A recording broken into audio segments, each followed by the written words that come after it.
happening right now. We're learning more about that COVID-19 vaccine from Pfizer. So here is what we know this morning. One of the company's top officials is joining Missouri Governor Mike Parson. That's for a press conference that our eyes are on right now. It is streaming live on our Facebook page. This is a look here. You can see him speaking. They are speaking and giving us an update. So let's go ahead and listen in right now. That its COVID-19 vaccine candidate achieved success in its first interim evaluation from the phase 3 study. This is very encouraging news, and we are proud that Pfizer in Chesterfield, Missouri, is leading the way on this critical global development. Today, Dr. Christina Smith, head of the Chesterfield site, is here with us again to talk about that vaccine. Dr. Smith?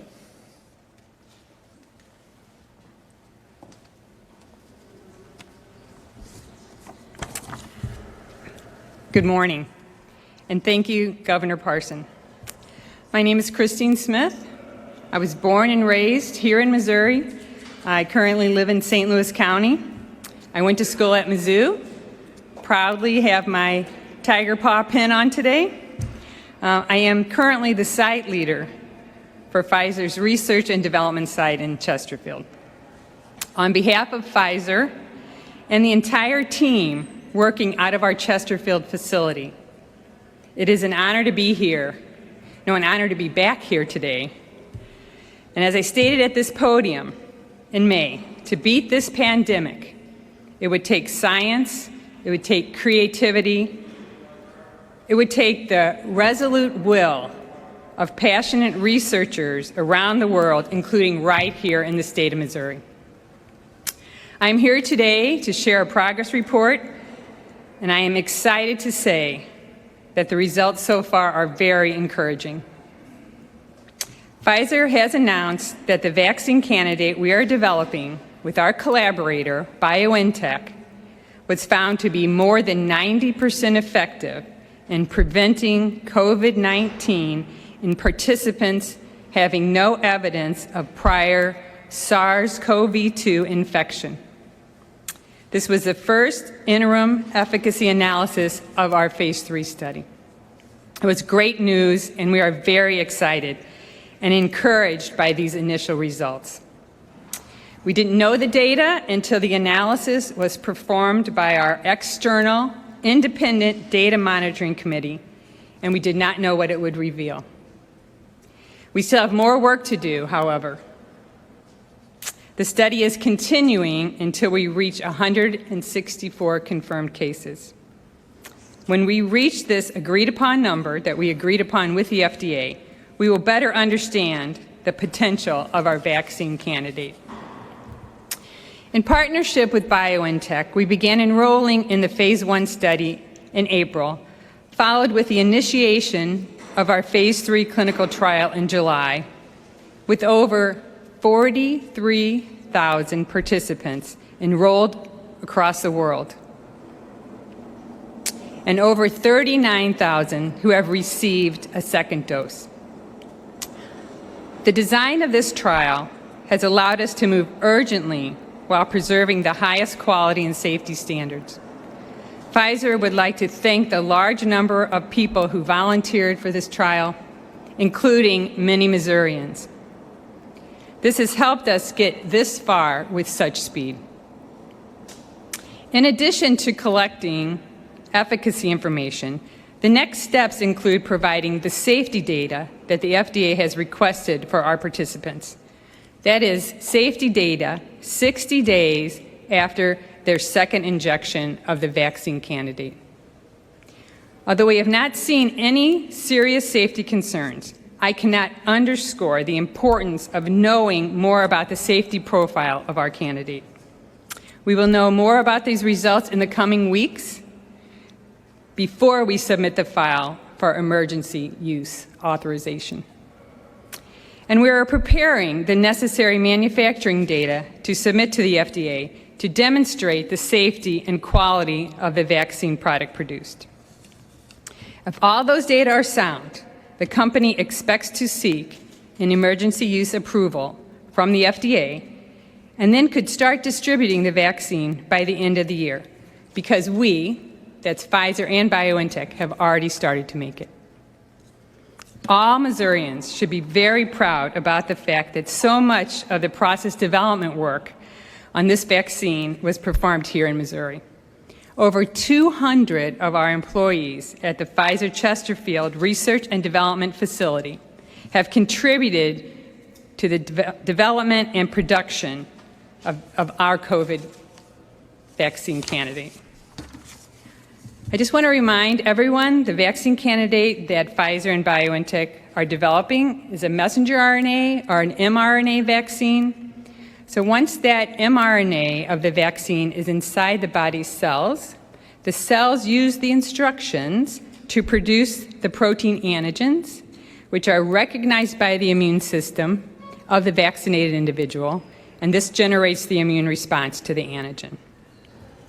The Pfizer Chesterfield site is where the plasmid DNA will be manufactured. This is the template used to subsequently manufacture the mRNA drug substance. I would also like to mention the Chesterfield site will be one of the sites in the Pfizer network providing analytical testing to support the release of the final drug product. By doing so many steps in parallel rather than sequential, we have the potential, subject to continued clinical success and regulatory approval, to supply the vaccine by the end of the year. Our work is very challenging, but we have an incredible number of talented and experienced scientists, engineers, biochemists at Pfizer, in Chesterfield and throughout the globe, whose mission and purpose is to develop novel, new biologic medicines and vaccines. In Chesterfield, Missouri, we're not only Missouri proud, but we're Pfizer proud, and we're committed to quality science, quality development, and quality manufacturing. We operate at the speed of science, and we do not cut corners. We have mobilized our best talent who are working around the clock with experiments and plans executed in parallel to support the manufacturing path for this vaccine. Normally, we would have waited for positive clinical data to do much of this work, but not this time. This time, we have been and will continue to work as fast as science will allow. I would like to thank Governor Parson for this opportunity, and I'd like to thank you all for your time today. We are one step closer. Science is winning. Thank you.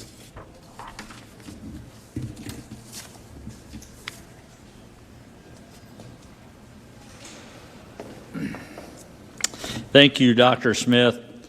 Throughout this year, Missouri has led the way in the distribution of federal allocations, from rapid testing equipment and supplies to the treatment of remdesivir.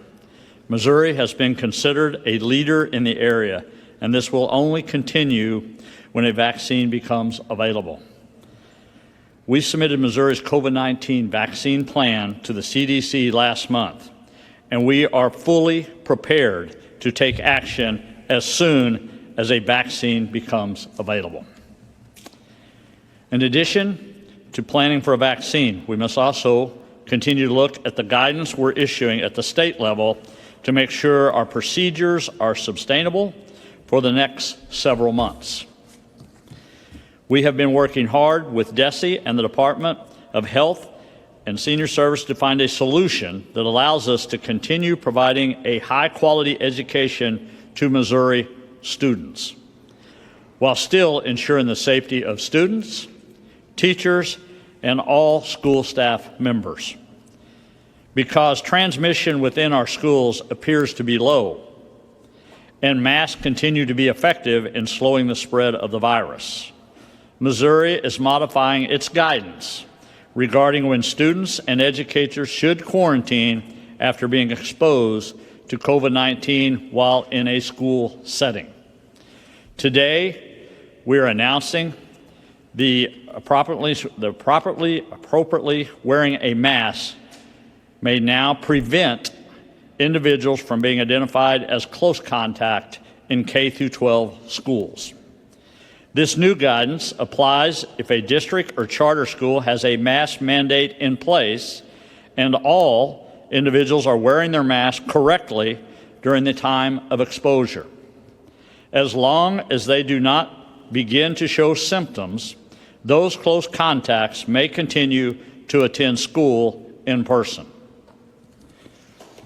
If the district does have a mask mandate in place, or if either individual, the person with COVID, or the person exposed was not wearing a mask, that close contact should quarantine and stay home for 14 days as they are doing now. Throughout COVID-19, state leaders have worked with a number of infectious disease experts across Missouri. We are happy to have one of these experts join us today to talk more about the data that led us to this decision, Dr. Rachel Orslin. Dr. Orslin is an associate professor of pediatrics at Washington University and St. Louis Children's Hospital. For many months now, she, along with many other experts, have provided expertise on our K-12 school reopening and operating guidance, and we appreciate her being here today. Dr. Orslin? Right now, you are listening to a press conference held with a representative from Pfizer and Governor Mike Parson. Governor Mike Parson speaking right there about schools. We'll get to that in just a minute. First, we want to update you on everything we heard from that rep from Pfizer. The biggest news coming from this, saying that they are determined to get this vaccine distributed by the end of the year if success continues. What we've been reporting is that they've seen a 90% success rate so far. And what they're hinging this all upon is 164 participants in their study being successfully protected from the coronavirus with its vaccine. So that woman said they started with 43,000 participants. They have still not hit that 164 cases being protected yet, but they said science is working. This is a really good step forward. And specifically, Governor Parson highlighting how good of a step forward it is for Missouri in terms of being involved with this and helping in this fight against coronavirus. You mentioned science. That representative from Pfizer saying we have not cut corners. We have the best team working around the clock. We will continue to work as fast as science will allow. And she ended with science is winning. So we will see what plays through with all of this. Something else that came at the end of that press conference, a big change for schools. If you have kids in school right now who have had contact or exposure to another student with COVID, the change now is that if they were appropriately wearing a mask, they are no longer considered to be in close contact with somebody who has come down with the virus. Meaning they don't have to quarantine. Correct. So that's for kids K through 12 now. If there is a mask mandate or one of the students was not wearing a mask at the time, they will still quarantine. But if masks were worn, they do not have to. They don't have to do this anymore. So science again winning. That was one of the things that we heard multiple times here. Chesterfield, Missouri, just 3.5 hours away here from Kansas City. That is correct. All right.